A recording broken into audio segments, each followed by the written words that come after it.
Namo Sang Hyang Adi Budaya, Namo Buddhaya. Namo Buddhaya. Pada kesempatan hari ini di awal tahun 2025 kita akan bersama-sama kembali memanjatkan doa dan parita yang ditujukan untuk leluhur-leluhur yang abu maupun fotonya dititipkan di tempat penitipan Abu Mahwiara Mojopahit ini. Semoga dengan pelaksanaan rutin pelimpahan jasa leluhur akan terbantu untuk terlahir di alam bahagia, dan keluarga yang ditinggalkan sepenuhnya bisa merelakan mengikhlaskan kepergian leluhur di alam yang lain.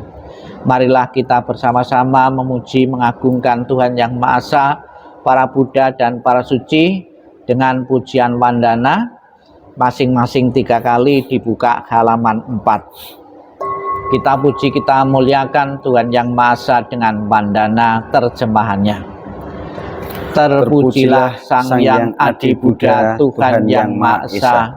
Terpujilah Bhagawa yang Maha Suci yang telah mencapai penerangan sempurna.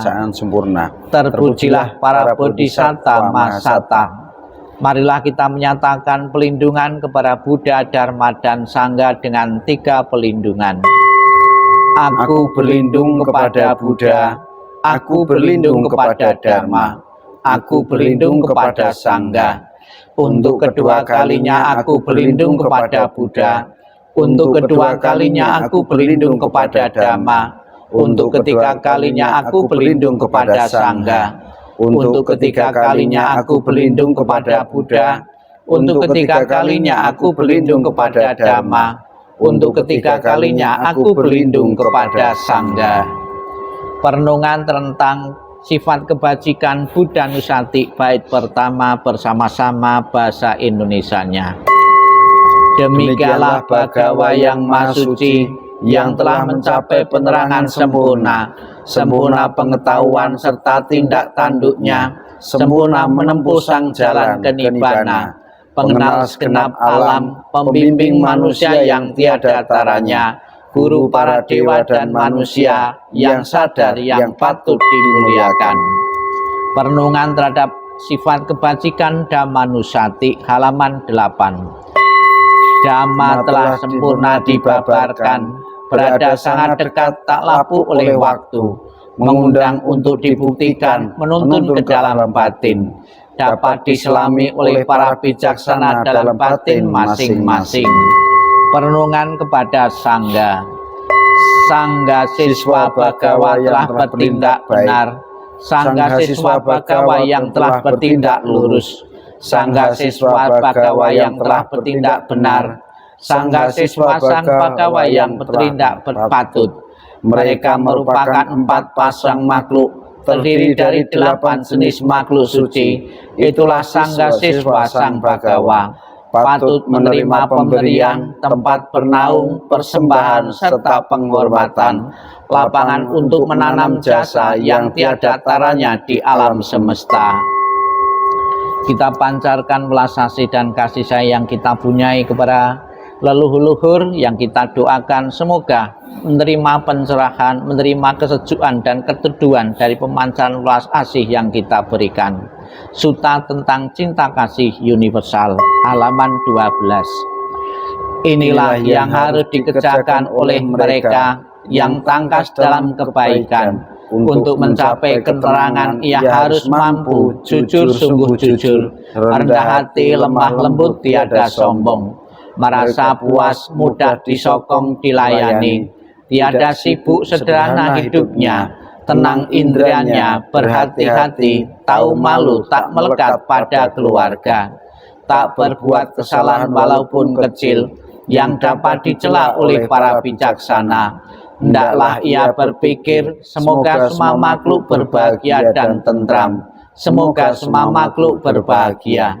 Makhluk hidup apapun juga, yang lemah dan kuat tanpa kecuali, yang panjang atau besar, yang sedang, pendek, kecil atau gemuk, yang tampak atau tak tampak, yang jauh ataupun dekat, yang telah lahir maupun yang akan lahir, semoga semua makhluk berbahagia. Jangan menipu orang lain atau menghina siapapun. Jangan karena marah dan benci mengharap orang lain celaka. Bagaikan seorang ibu mempertaruhkan jiwanya melindungi anak yang tunggal. Demikianlah terhadap semua makhluk dipancarkannya pikiran kasih sayang tanpa batas. Kasih sayangnya ke segenap alam semesta, dipancarkan pikirannya itu tanpa batas, ke atas, ke bawah, dan sekeliling, tanpa rintangan, tanpa benci dan permusuhan. Selagi berdiri, berjalan, atau duduk, atau berbaring, selagi tiada lelap, ia tekun mengembangkan kesadaran. Ini yang dikatakan berdiam dalam Brahma, tidak berpegang pada pandangan salah tentang atta atau aku, dengan sila dan penglihatan yang sempurna, hingga bersih dari nafsu indria, ia tak akan lahir dalam rahim manapun juga. Perenungan tentang ketidakkekalan, halaman 16, kita baca bersama. Baik berjalan atau berdiri, baik duduk atau berbaring, membungkukkan atau meluruskan badan, ini hanya gerak dari badan. Tulang-tulang dan otot-otot dibalut dengan selaput-selaput daging. Badan ini diselubungi dengan kulit, sehingga tidak terlihat yang sebenarnya. Badan terdiri dari usus, lambung, hati, gelembung air, jantung, dan paru-paru, ginjal dan limpa kecil. Terdapat pula ingus, lendir, peluh, getah bening, darah, getah sambungan, empedu, dan genuk atau gajih. Melalui 9 lubang kotoran terus-menerus keluar. Kotoran mata keluar melalui mata, kotoran telinga keluar melalui telinga. Ingus mengalir melalui hidung, ada kalanya kotoran empedu dan lendir dimuntahkan. Kotoran dan peluh keluar dari badan. Dalam rongga kepala ada otak. Seorang dungu karena kebodohan menganggap ini barang yang baik sekali. Jika badan ini mati sebagai bangkai di dalam kuburan, bengkak, biru, dan tersia-sia, anggota keluarga tidak menginginkan lagi.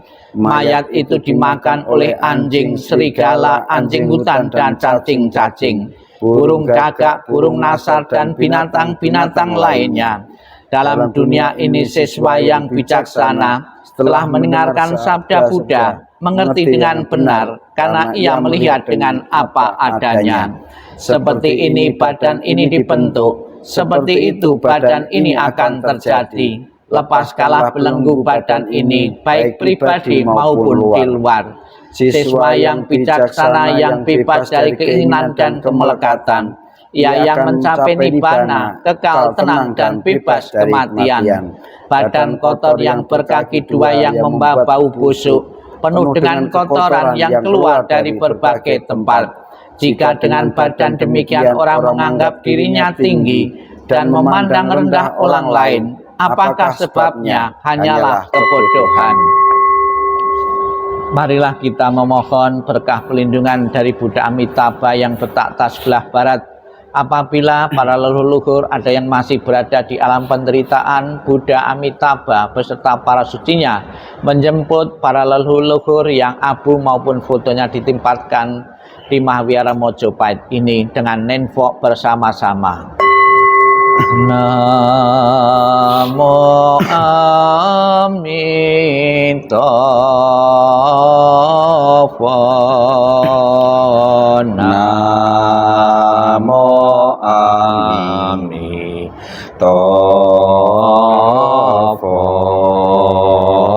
Namo Amitabha.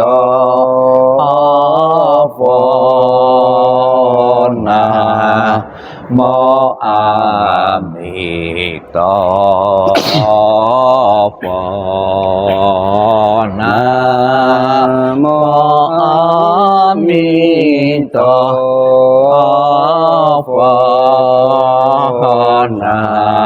Namo Amitabha.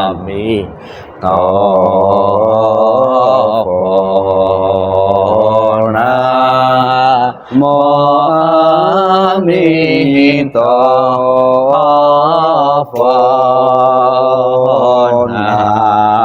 Namo Amitabha.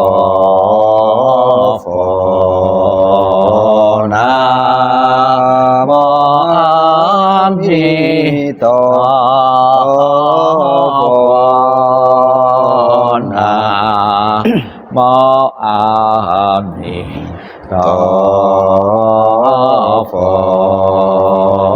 Namo ami tafo Namo ami tafo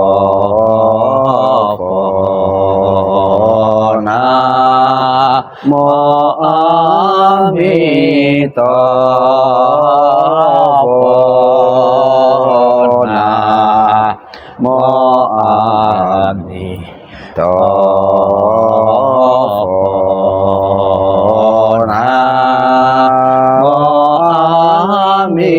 tafo Namo ami tafo Namo ami tafo Namo ami tafo.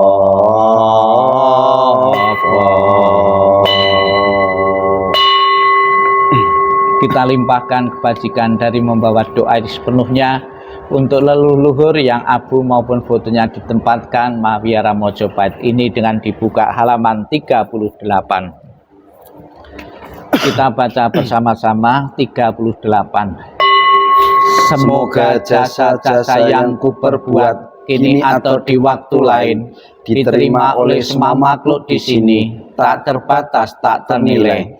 Mereka yang kukasih serta berbudi luhur, seperti ayah dan ibu, yang terlihat dan yang tidak terlihat, yang bersikap netral atau permusuhan, makhluk-makhluk yang berada di alam semesta, di 3 alam 4 jenis kelahiran, terdiri dari 5, 1 atau 4 bagian, mengembara di alam-alam besar kecil.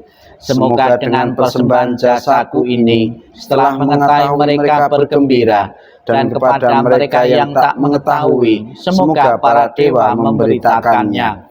Berkat jasa-jasa yang kupersembahkan ini, yang membawa kegembiraan, semoga semua makhluk selamanya hidup bahagia, bebas dari kebencian. Semoga mereka mendapatkan jalan kesucian. Semoga cita-cita luhur mereka tercapai. Demikianlah Bapak Ibu dimanapun berada, rangkaian pembawaan doa pelimpahan jasa mengawali tahun baru 2025.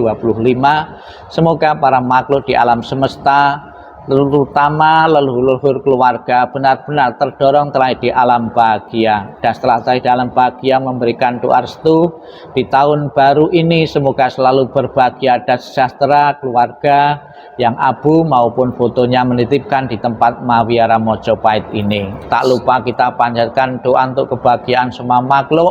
Sabi Sata Bawantu Sukitata, semoga semua makhluk hidup berbahagia dan sejahtera. Sadu, sadu, sadu.